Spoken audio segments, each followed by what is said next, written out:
ADGP MR Ajith Kumar ഒന്നാം പ്രതിയും മുഖ്യമന്ത്രിയുടെ പൊളിറ്റിക്കൽ സെക്രട്ടറി P രണ്ടാം പ്രതിയുമായിട്ടുള്ള വിജിലൻസ് കേസിൽ തിരുവനന്തപുരം സ്പെഷ്യൽ ജഡ്ജിന്റെ 14-ാം തീയതിയിലെ വിധി പരിശോധിക്കുന്ന ഏതൊരാൾക്കും കേരള മുഖ്യമന്ത്രി ആ കേസിൽ നടത്തിയിട്ടുള്ള നിയമവിരുദ്ധമായ ഇടപെടലുകൾ പ്രകടമായിട്ടും മനസ്സിലാകുന്നതാണ്. നിയമവിരുദ്ധമായ ഈ കേസിൽ തന്റെ അടുത്ത 2 ആളുകളെ രക്ഷിക്കുന്നതിനു വേണ്ടി മുഖ്യമന്ത്രി ആ പദവി ദുരുപയോഗം ചെയ്തുവെന്ന് ഈ കേസിലെ വിധി വാക്യങ്ങൾ വായിക്കുന്ന ഏതൊരാൾക്കും മനസ്സിലാവും. മുഖ്യമന്ത്രി ഏറ്റവും കുറഞ്ഞ പക്ഷം വിജിലൻസ് വകുപ്പ് കൈകാര്യം ചെയ്യാനെങ്കിലും അയോഗ്യനാണ് എന്ന് ഞങ്ങളിവിടെ പറയുകയാണ്. ഈ വിധിവാചകം വളരെ 114ഓളം പേജുകളുള്ളതാണ്. അതിലാദ്യത്തെ തുടക്കം തന്നെ order in our democratic polity under the constitution based on the concept of rule of law. ഇന്ത്യയുടെ ഭരണ സംവിധാനം നിയമവാഴ്ചയിൽ അധിഷ്ഠിതമാണ്, which we have adopted and given to ourselves and which serve as an iota in the anatomy of our democratic system. The law is supreme. നിയമമാണ് പരമാധികാരി. Everyone, whether individually or collectively, is unquestionably under the supremacy of law. ആരാണെങ്കിലും വ്യക്തിയാണെങ്കിലും സമൂഹമാണെങ്കിലും നിയമത്തിന് വിധേയനാണ് ഏതൊരു വ്യക്തിയും സമൂഹവും. whoever he may be, however high he is under the law. എത്ര ഉയർന്നയാളാണെങ്കിലും ആരാണെങ്കിലും ആ വ്യക്തി നിയമത്തിന് വിധേയനാണ്. no matter how powerful he is and how rich he may be. എത്ര അധികാരമുള്ളവനാണെങ്കിലും എത്ര സമ്പന്നനാണെങ്കിലും നിയമത്തിന് വിധേയനായിരിക്കണം. ഇത് സുപ്രീം കോടതി state of Haryana versus Bhajan Lal കേസിൽ 92-ലെ സുപ്രീം കോടതി വിധി, സുപ്രീം കോടതിയിലെ ആ വിധി റിപ്പോർട്ട് ചെയ്ത ജഡ്ജ്മെന്റാണ് ഈ കേസിലെ ആദ്യത്തെ സെന്റൻസ്. 114 പേജുള്ള MR അജിത് കുമാർ, P ശശി പ്രതികളായിട്ടുള്ള കേസിലെ ആദ്യത്തെ വിജിലൻസ് കോടതിയുടെ ഫസ്റ്റ് സ്റ്റേറ്റ്മെന്റാണ്. അതിലേക്ക് വരുമ്പോൾ ഈ കേസിന്റെ അന്വേഷണ റിപ്പോർട്ടിലെ പൊള്ളത്തരം അത് നിരവധിയായ സ്ഥലങ്ങളിൽ ആവർത്തിച്ചു പറഞ്ഞിട്ടുണ്ട്. അതിന്റെ ചുരുക്കം കാര്യങ്ങൾ മാത്രം ഞാനിവിടെ പറയുകയാണ്. Page 83. The entire legal principles were trampled to save one person. By doing so, the officer, the director of vigilance and the superior authority approved the reports. ഈ trampled എന്ന് പറഞ്ഞാൽ ചവിട്ടി മെതിക്കപ്പെട്ടു. The entire legal principles, നിയമത്തിന്റെ എല്ലാ തത്വങ്ങളും ഈ കേസിൽ ചവിട്ടി മെതിക്കപ്പെട്ടു എന്ന് ഈ കേസിലെ ജഡ്ജി പറഞ്ഞിരിക്കുകയാണ്.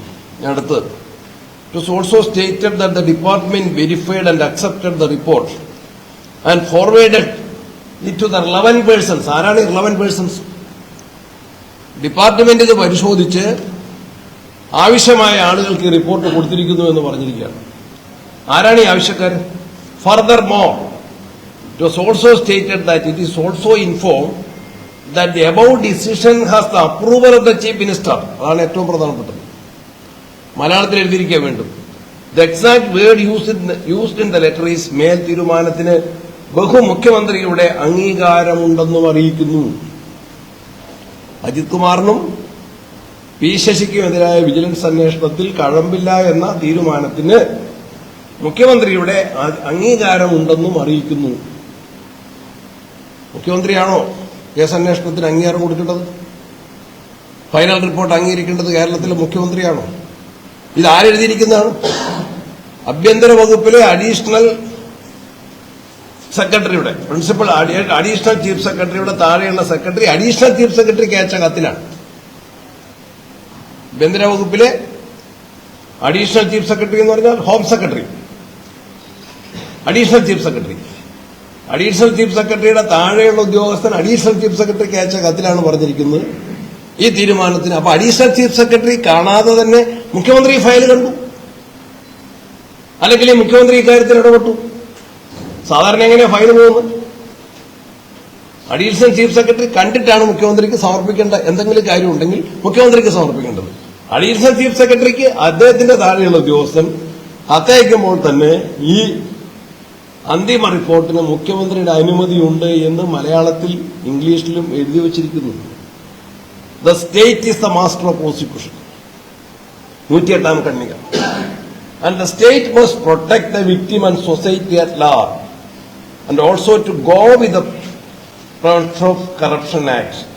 The political executive doesn't have a role in the inquiry initiated against an officer. The political executive doesn't have a role with regard to the inquiry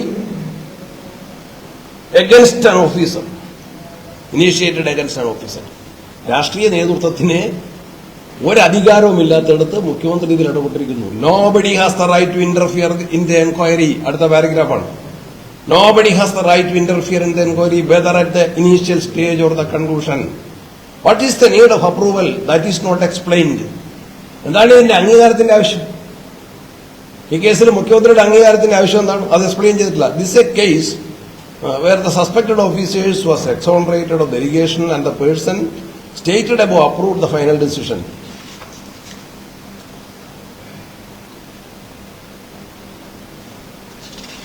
Name 7:108-109. This is a case where a legally constituted authority, instead of collecting facts to reveal the truth, manipulate the inquiry to save the officer. നിയമാനുസൃതം രൂപീകൃതമായ ഒരു സംവിധാനം ആവശ്യമായ തെളിവുകൾ സമാഹരിക്കുന്നതിന് പകരം instead of collecting facts to reveal the truth, സത്യം തെളിയിക്കാനുള്ള കാര്യങ്ങൾ അന്വേഷിക്കുന്നതിന് പകരം manipulated the enquiry to save the officer. ഇതിലെ പ്രതികളെ സഹായിക്കാൻ വേണ്ടി ഈ അന്വേഷണത്തെ അവര് ദുരുപയോഗം ചെയ്തു. Upon reviewing the entire record of materials, this court finds that the allegations in the complaint are beyond suspicion and the allegation demonstrate a probability of a crime having been committed. ഈ രേഖകളെല്ലാം പരിശോധിച്ചപ്പോൾ, തെളിവുകൾ പരിശോധിച്ചപ്പോൾ കോടതി പറയുന്നു ഇത് വളരെ വിശ്വസനീയമായ ഒരു അഴിമതി കേസ് ഇതിൽ നിന്ന് വ്യക്തമാക്കുന്നുണ്ട്.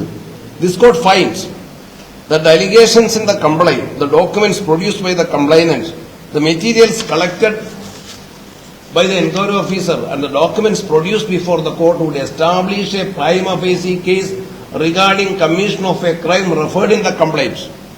ഈ രേഖകളെല്ലാം പരിശോധിച്ചാൽ പ്രഥമ ദൃഷ്ട്യാ കേസുണ്ടെന്ന് കോടതി ആവർത്തിച്ച് വീണ്ടും പറയാണ്. The inquiry report is not acceptable and is rejected. അതുകൊണ്ട് ഈ അന്വേഷണ റിപ്പോർട്ട് സ്വീകാര്യമല്ല, അത് തള്ളിക്കളഞ്ഞിരിക്കുന്നു. അതാണ് ഈ 114 പേജുള്ള സ്പെഷ്യൽ കോടതിയുടെ ഈ വിധി ന്യായത്തിന്റെ ഏറ്റവും പ്രധാനപ്പെട്ട ഭാഗങ്ങൾ. ഇതിൽ നിന്ന് മനസ്സിലാകുന്ന എന്താണ്? കേരള മുഖ്യമന്ത്രി പിണറായി വിജയൻ സത്യപ്രതിജ്ഞ ചെയ്ത് അധികാരത്തിലേൽക്കുമ്പോൾ പറഞ്ഞിട്ടുണ്ട്, ഈ ചുമതല, ഈ ഉത്തരവാദിത്തം നിയമമനുസരിച്ച്, ഇന്ത്യൻ ഭരണഘടന അനുസരിച്ച്, നിയമം മൂലം സ്ഥാപിതമായ ഭരണഘടന അനുസരിച്ച് പ്രവർത്തിക്കും. അടുത്ത ഒരു സത്യവാചകം കൂടിയുണ്ട്, ഭീതിയോ പ്രീതിയോ കൂടാതെ. നിയമം നടപ്പിലാക്കുന്നതിൽ മുഖ്യമന്ത്രിക്ക് ഭയം പാടില്ല. അതേപോലെ തന്നെ മുഖ്യമന്ത്രിക്ക് പ്രീതി പാടില്ല, പക്ഷപാതം പാടില്ല. ഭീതിയോ പ്രീതിയോ കൂടാതെ ഭരണഘടനാനുസൃതമായി പ്രവർത്തിക്കുമെന്ന സത്യപ്രതിജ്ഞ ലംഘനമാണ് കേരളത്തിലെ മുഖ്യമന്ത്രി ഈ അജിത് കുമാർ പി ശശി കേസിൽ ചെയ്തിട്ടുള്ളത്. സത്യപ്രതിജ്ഞ ലംഘനം നടത്തിയ മുഖ്യമന്ത്രിക്ക് ആ ചുമതല നിർവഹിക്കാൻ, ആ പദവിയിലിരിക്കാൻ അദ്ദേഹത്തിന് അർഹതയില്ല. അദ്ദേഹം രാജിവെക്കണം, നിയമാനുസൃതമായിട്ട് അദ്ദേഹം രാജിവെക്കണമെന്ന് തന്നെ കേരള പ്രദേശ് കോൺഗ്രസ് കമ്മിറ്റി ആവശ്യപ്പെടുകയാണ്. ഇങ്ങനെ ഇടപെട്ടതിനെ സംബന്ധിച്ച് പ്രത്യേക അന്വേഷണം ആവശ്യമാണ്. അഡീഷണൽ DGPയെയും പൊളിറ്റിക്കൽ സെക്രട്ടറിയെയും രക്ഷിക്കുന്നതിന് വേണ്ടി നടത്തിയ ഈ നിയമവിരുദ്ധമായ ഇടപെടലിന് മുഖ്യമന്ത്രി കുറ്റവാളിയാണ്, ഉത്തരവാദിയാണ്. അതിനെ സംബന്ധിച്ച് മുഖ്യമന്ത്രിക്കെതിരെ കേസ് രജിസ്റ്റർ ചെയ്ത് അന്വേഷിക്കേണ്ടതുമാണ്.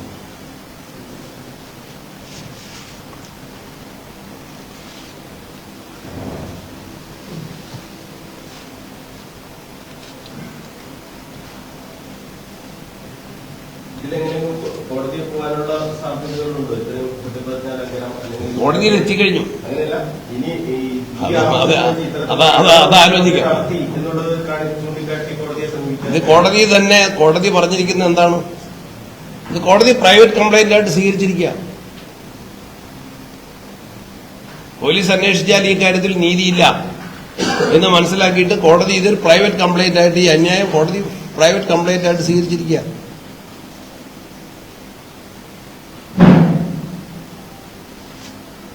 എന്താണ് ഇങ്ങനെ അജിത് കുമാറിനെ ഇങ്ങനെ സംരക്ഷിക്കാൻ ഉള്ള നമുക്കെല്ലാവർക്കും അറിയാമല്ലോ, മുഖ്യമന്ത്രിയുടെ രാഷ്ട്രീയ താല്പര്യങ്ങൾക്കും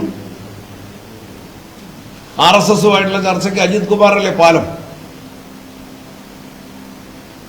തൃശൂർ പൂരം കലക്കിയതിന് അജിത് കുമാറിന്റെ പേര് നടപടിയില്ലല്ലോ.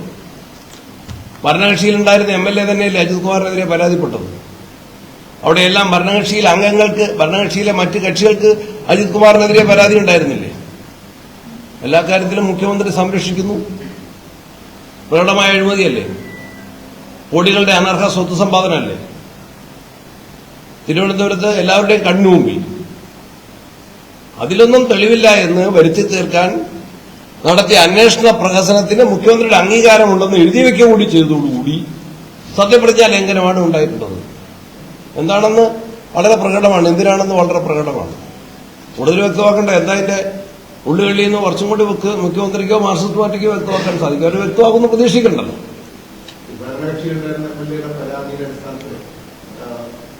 പരാതി വന്ന സമയത്ത് മുഖ്യമന്ത്രിയുടെ ഓഫീസ് അദ്ദേഹമായിട്ട് തന്നെ ചർച്ചയ്ക്ക് ചെല്ലാൻ വേണ്ടി അദ്ദേഹത്തിന്റെ മൊഴിയിലുണ്ട്.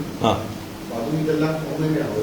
അപ്പൊ അത് ഒതുക്കി തീർക്കാനും ഒത്തീർപ്പാക്കാനുമുള്ള ഈ പരാതികൾ ഒതുക്കി തീർക്കാനും ഒത്തീർപ്പാക്കാനും അന്വേഷണം ദുർബലപ്പെടുത്താനുമുള്ള ഇടപെടലുകളുടെ നടപടികളുടെ ഭാഗമായിട്ടാണ് അതും കൂടി കാട്ടുന്നത്.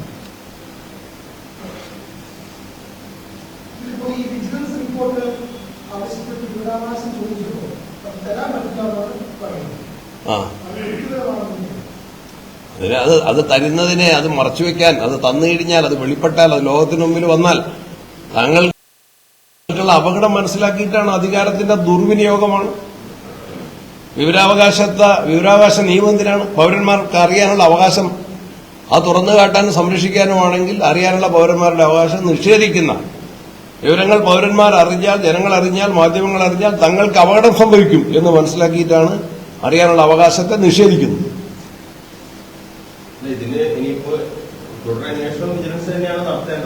അല്ലല്ല, ഇത് കോടതി നടത്തേണ്ടത്. കോടതി നേരിട്ടാണ് നടത്തേണ്ടത്. അതാണ് നമ്മൾ മനസ്സിലാക്കേണ്ട ഒരു കാര്യം. ഇത് ഇവര് നടത്തിയിട്ട് കാര്യമില്ല എന്ന് കോടതിയുണ്ട്.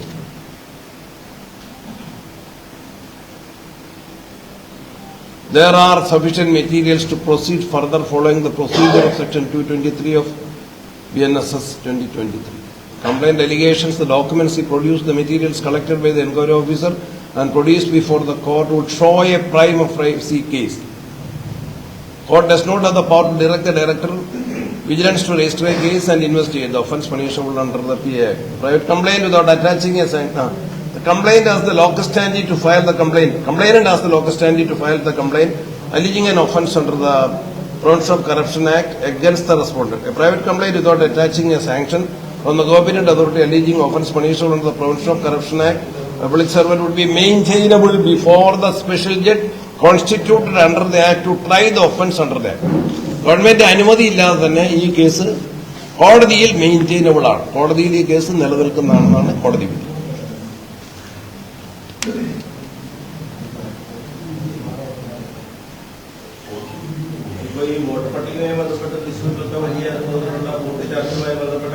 ഞാൻ അത് പറയുന്നതിന് മുമ്പ് ഞാൻ ആഭ്യന്തര വകുപ്പിനെ കുറിച്ച് പറയുമ്പോൾ ഞാൻ പറയാതിലേക്ക് വരാം.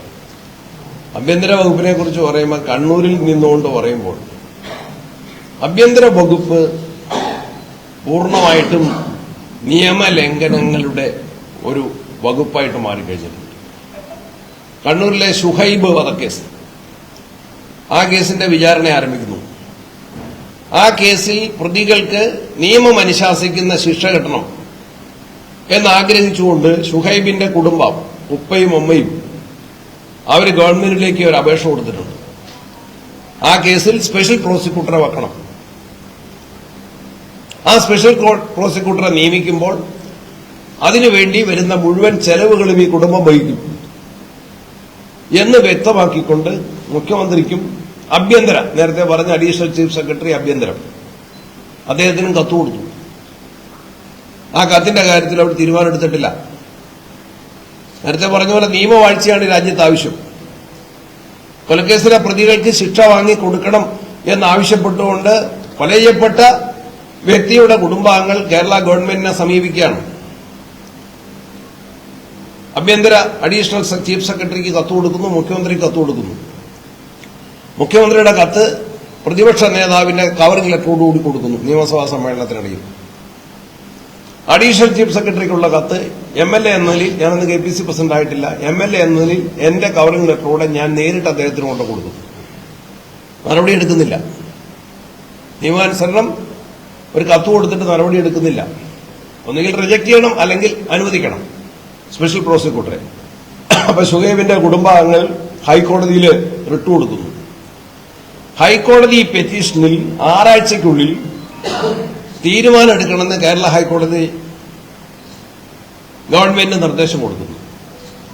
ഷുഹൈബിന്റെ കുടുംബാംഗങ്ങൾ പ്രത്യേക പ്രോസിക്യൂട്ടറെ വെക്കണം എന്ന കാര്യത്തിൽ ആവശ്യം അംഗീകരിച്ചോ, തള്ളിയോ? ഒരു തീരുമാനം എന്താണ്? ഉചിതമായ തീരുമാനം എടുക്കാൻ ഗവൺമെന്റിനെ ചുമതലപ്പെടുത്തുന്നു. 6 ആഴ്ചയ്ക്കുള്ളിൽ. 6 ആഴ്ച കഴിഞ്ഞപ്പോൾ വീണ്ടും കുടുംബാംഗങ്ങൾ കത്ത് കൊടുത്തു. എന്നിട്ട് നടപടിയില്ല.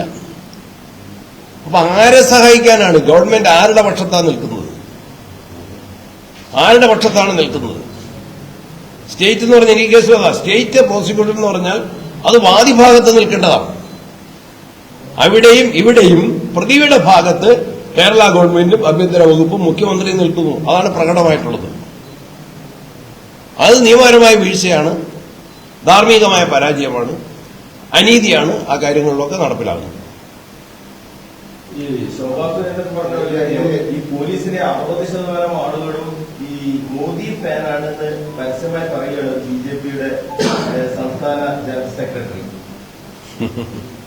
ആഭ്യന്തര വകുപ്പ് പരിശോധിക്കട്ടെ, ഞാൻ അത് മനസ്സിലാക്കിയില്ല. സ്പെഷ്യൽ പ്രോസിക്യൂട്ടർ ആവശ്യപ്പെടുന്നത് കോടതി 6 ആഴ്ചക്കുള്ളിൽ പറഞ്ഞില്ല, 50 ആഴ്ചയിലായിരുന്നു. കോടതി ലക്ഷ്യമില്ല. ആ നിലയിൽ അത് ഞങ്ങൾ ആലോചിക്കും. കുടുംബക്കാരുമായിട്ട് ആലോചിച്ചിട്ട് നിയമപരമായിട്ടുള്ള നടപടികളായിട്ട് തന്നെ മുന്നോട്ട് പോകും.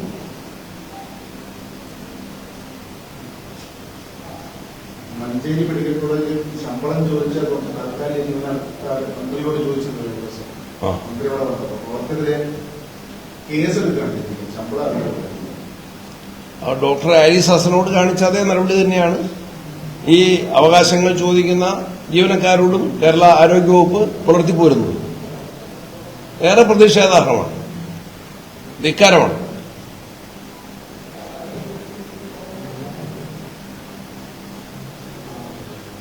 മറ്റൊരു കാര്യം, എന്തായി പുനഃസംഘടന കാര്യങ്ങളൊക്കെ എന്തായി? ഒന്നുമായിട്ടില്ല. നടക്കാതിരിക്കാൻ കാര്യമില്ല. ജമാഅത്തെ ഇസ്ലാമിയുമായിട്ട് വരുന്ന തെരഞ്ഞെടുപ്പിൽ ധാരണയാകാമെന്ന് കോഴിക്കോട് DCC പ്രസിഡന്റ് പ്രവീൺ കുമാർ പ്രസ്താവന നടത്തിയിട്ടുണ്ട്. അതിനിടെ KPCC അധ്യക്ഷൻ കണ്ണൂർ DC പ്രസിഡന്റ് അഭിപ്രായം കൂടെ ചോദിക്കണം, എന്നിട്ട് പറയാം. പാർട്ടി സംസ്ഥാന അധ്യക്ഷനാണല്ലോ, നിലപാട് എന്റെ ശ്രദ്ധയപ്പെട്ടിട്ടില്ല. ആയിട്ടില്ല, നമുക്ക് നോക്കാം. ആയിട്ടില്ല, അതായിട്ടില്ല. സംസ്ഥാനത്ത് ഇപ്പൊ നടക്കുന്ന തദ്ദേശ തെരഞ്ഞെടുപ്പാണ്. അതിലെ വോട്ടർ പട്ടികയുടെ പ്രവർത്തനമാണ് നടക്കുന്നത്. അതിൽ വലിയ അപാകതയുണ്ടായിരുന്നു. ലക്ഷക്കണക്കിന് പരാതികൾ വന്നിട്ടുണ്ട്, ആക്ഷേപങ്ങൾ വന്നിട്ടുണ്ട്. വോട്ടർ പട്ടിക കൃത്യമായിരുന്നില്ല. ഞങ്ങൾ നേരത്തെ ചൂണ്ടിക്കാട്ടിയതാണ്. വാർഡ് വിഭജന അശാസ്ത്രീയമാണ്. അതാണ് മെയിനായിട്ടുള്ള ഇഷ്യൂസ്. അത് നിങ്ങളൊന്ന് ഹൈലൈറ്റ് ചെയ്യും. ജില്ലാ പഞ്ചായത്തിന്റെ വാർഡൊന്ന് പഠിക്കും. പേരാവൂർ വാർഡിൽ 9 ബ്ലോക്ക് പഞ്ചായത്ത് വാർഡാണുള്ളത്. പേരാവൂർ ഡിവിഷന്റെ അകത്ത് ജില്ലാ പഞ്ചായത്തിന്റെ പേരാവൂർ ഡിവിഷന്റെ അകത്ത് 9 ബ്ലോക്ക് പഞ്ചായത്ത് വാർഡ്. അതിന്റെ അടുത്ത ഡിവിഷന്റെ അകത്ത് 5 ബ്ലോക്ക് പഞ്ചായത്ത് വാർഡ്. ഒരു സ്ഥലത്ത് 10,000 വോട്ടാണെങ്കിൽ ഒരു സ്ഥലത്ത് 5,000 വോട്ടാണ്. ഇതിന്റെ അശാസ്ത്രീയത ഒന്ന് വ്യക്തമാക്കുക. ആ കാര്യങ്ങളിലാണ് ഞങ്ങൾ ഇപ്പോൾ ശ്രദ്ധിക്കുന്നത്. ബാക്കി കാര്യങ്ങൾ ഇലക്ഷൻ പ്രഖ്യാപിക്കട്ടെ, അപ്പം നമുക്ക് ആലോചിക്കാന്ന് പറഞ്ഞാൽ ആലോചിക്കാം. എല്ലാ രാഷ്ട്രീയ കാര്യങ്ങളും ആലോചിക്കും. തെരഞ്ഞെടുപ്പുമായിട്ടുള്ള എല്ലാ കാര്യങ്ങളും ആലോചിക്കും. ഈ ജമാഅത്തെ ഇസ്ലാമിനെ അകറ്റി നിർത്തേണ്ട ഒരു പ്രസ്ഥാനമാണെന്ന് തോന്നുന്നു. അതൊക്കെ പരിശോധിച്ച് ചെയ്യാം. ആലോചിക്കാന്ന് പറഞ്ഞല്ലോ. ഗുണകയോ ഈ ജമാഅത്തെ ഇസ്ലാമി ആലോചിക്കാം. ഇതിനു മുമ്പ് ഉണഞ്ഞിട്ടുണ്ടോ? CPM-ന്റെ കൂടെ വന്നപ്പോ ആർക്കും ഉണഞ്ഞിട്ടുണ്ടോ? മുഖ്യമന്ത്രി എന്ന് പറയട്ടെ. നിലമ്പൂർ ഗുണം ചെയ്തിട്ടുണ്ടോ? നിലമ്പൂർ UDF നല്ല വോട്ടിൽ ജയിച്ചിട്ടുണ്ട്. ജമാഅത്തെ ഇസ്ലാമിയുടെ പങ്കുണ്ട്. ആര്യാടൻ ഷൗക്കത്ത് നിയമസഭയിലുണ്ട്. അതിനകത്ത് കൃത്യമായ ഈ വർഗീയവാദികളുമായിട്ട് സഖ്യം ചെയ്തു UDF അടുക്കുന്നു തുടങ്ങിയിട്ടുള്ള ആരോപണങ്ങൾ അതിശക്തമായിരിക്കും. അതൊക്കെ ജനങ്ങൾ തള്ളിക്കളഞ്ഞല്ലോ. നിലമ്പൂരിലെ ജനങ്ങൾ തള്ളിക്കളഞ്ഞല്ലോ. നിലമ്പൂരിൽ മാത്രമല്ല, ഇനി വരാനിരിക്കുന്ന തദ്ദേശ നിയമസഭാ തെരഞ്ഞെടുപ്പുകളിലും ജമാഅത്തെ ഇസ്ലാമിയുമായി ബന്ധപ്പെട്ടുകൊണ്ട് ഒരു സഖ്യത്തിലേക്ക് പോകുന്നു എന്നുള്ളതാണ് ഇപ്പോൾ പുറത്തു വരുന്നത്. അപ്പൊ ആ തരത്തിൽ ഒരു സ്ഥലത്തും പുറത്തു വന്നിട്ടില്ല. ഞാൻ പറഞ്ഞല്ലോ, ഒരു സഖ്യത്തെ കുറിച്ച് ഇപ്പൊ ആലോചിച്ചിട്ടില്ല. അതിന്റെ ഒന്നും ആലോചിക്കേണ്ട സമയമായിട്ടില്ല. ആലോചിക്കാമെന്ന് പറയുമ്പോൾ ആ സഖ്യം ഇല്ല, ഏത് കാര്യവും രാഷ്ട്രീയത്തിൽ ആലോചിക്കുമെന്ന് പറയും. ആലോചിക്കുന്നു പറഞ്ഞതിന്റെ അർത്ഥം ആകാന്നല്ല എന്റെ അർത്ഥം. എല്ലാം നോക്കി ആലോചിച്ച് അതിന്റെ ഗുണദോഷങ്ങൾ ആലോചിച്ച് ചർച്ച ചെയ്ത് വേണമെങ്കിൽ ആ സമയത്ത് അതൊക്കെ നിങ്ങളെ ആൻസർ നിങ്ങൾ സജസ്റ്റ് ചെയ്യണ പിന്നെ എന്തിനാ ഞാൻ നിങ്ങളിവിടെ ഇരിക്കും, ഞാൻ അവിടെ ഇരിക്കും. ഒരു മറുപടി ഈ പറഞ്ഞതിൽ കൂടുതൽ ഒരു മറുപടി പ്രതീക്ഷിക്കണ്ട. വേറെ നേരത്തെ ഒരു ധനകാര്യമന്ത്രി ബഡ്ജറ്റിലെ പ്രസംഗം നടത്തി. പേര് ഞാൻ പറയുന്നില്ല. പ്രസംഗം നടത്തിയിട്ട് അവസാനം പറഞ്ഞ് പറഞ്ഞതിൽ കൂടുതലൊന്നുമില്ല. ഈ പറഞ്ഞതല്ലാതെ ഒന്നുമില്ല.